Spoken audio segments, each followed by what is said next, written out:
کیا کہتے ہیں؟ جو کچھ اللہ جل شانہ نے پیدا کیا سب نور محمدی صلی اللہ علیہ وسلم کا طفیل ہے۔ یہ عقیدہ ساڈا کہ کائنات نو وجود ملیا حضور دے صدقے۔ آگے سنو، لکھتے ہیں حدیث صحیح میں وارد ہوا ہے اول ما خلق اللہ نوری، یعنی سب سے پہلے جو اللہ نے پیدا کیا وہ میرا نور ہے۔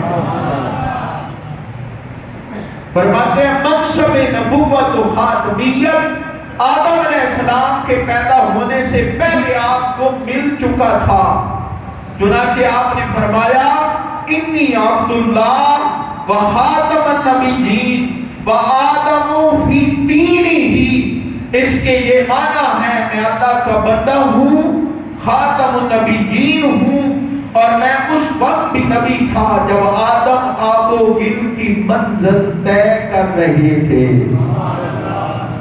یعنی ابھی تک مٹی اور پانی کے درمیان تھے، اس وقت بھی میں نبی تھا۔ یہ کون لکھ رہا ہے؟ مولانا الطاف حسین ہادی۔ تم نے اپنی کتابوں میں مسدس ہادی کے بڑے حوالے لیے ہیں، اور ہم نے تو چونکہ کتابیں پڑھی ہیں، تم الطاف حسین ہادی کے اشعار کو جس طرح استعمال کرتے ہو اور کہتے ہو دیکھو کس طرح مولانا الطاف حسین ہادی نے یہ شعر لکھا ہے، کس طرح یہ بات لکھی ہے۔ آؤ نا ذرا مولود بھی سنو۔ آگے کیا لکھتے ہیں؟ فرماتے ہیں میری نبوت سے اس وقت ارواح و ملائکہ بھی خبردار تھے۔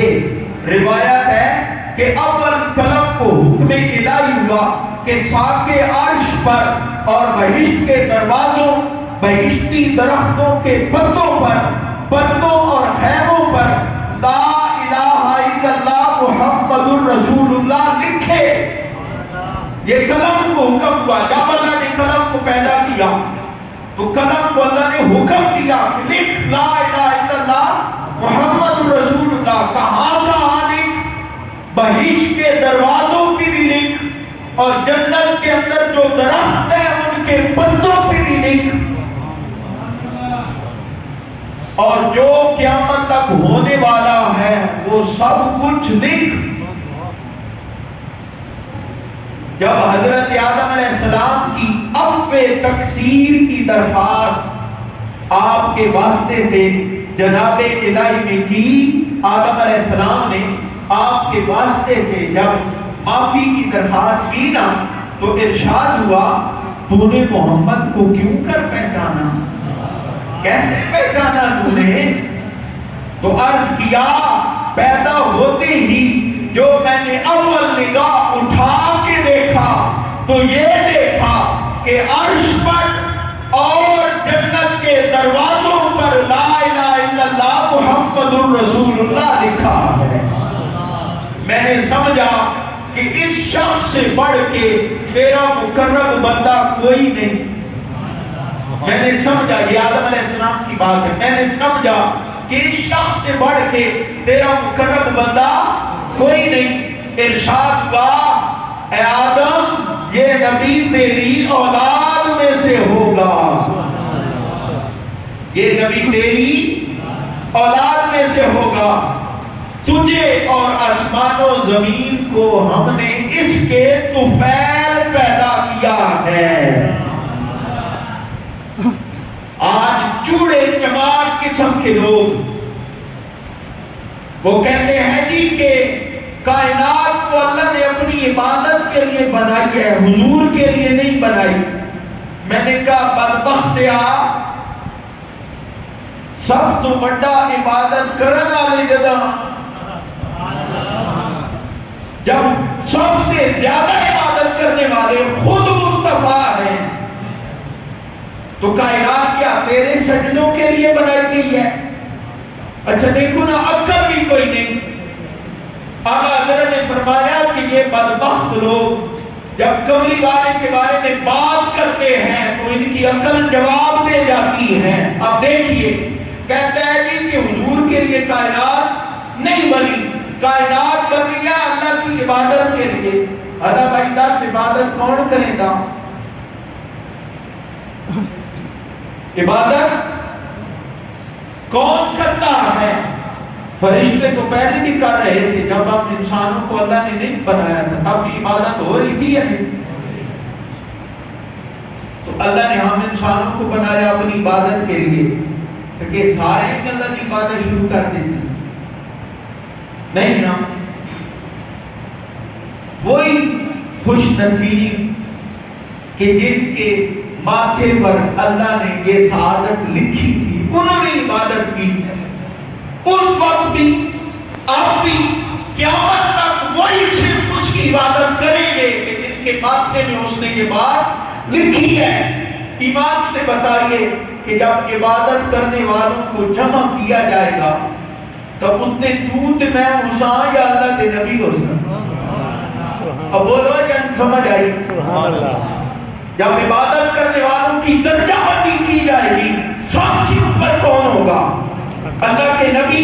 بے شک. اور جب نبیوں میں دیکھا جائے گا تو رسول اوپر ہوں گے. جب رسولوں میں دیکھا جائے گا تو 4 اولو اعظم رسول اوپر ہوں گے.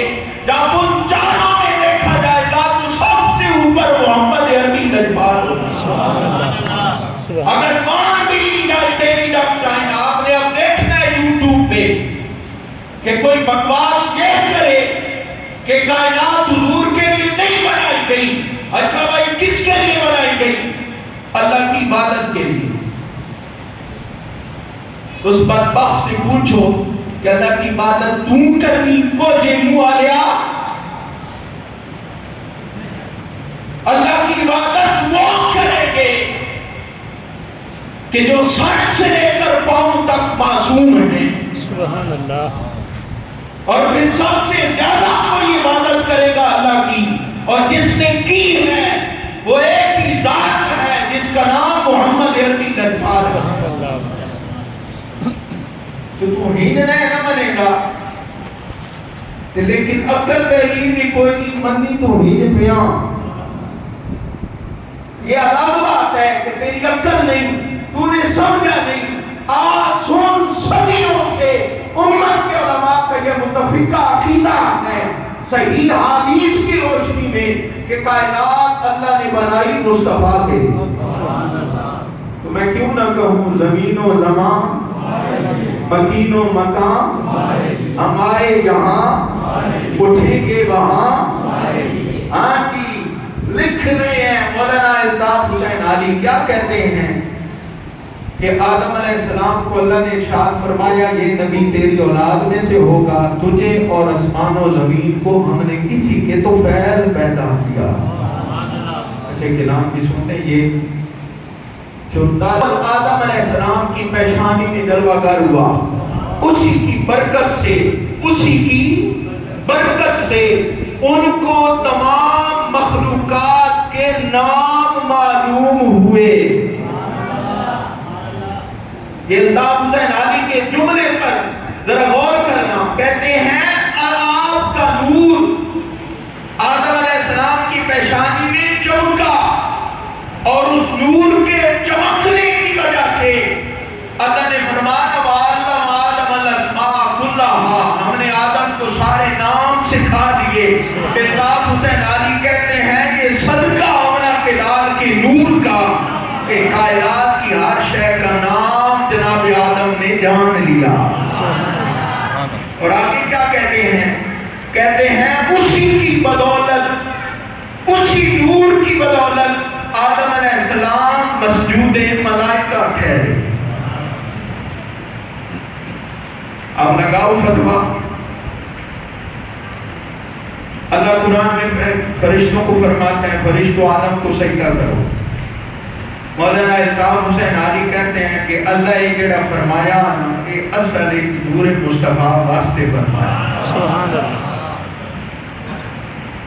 اللہ اکبر. بہت خوبصورت انداز میں انہوں نے کملی والے کا میلاد بیان کیا ہے.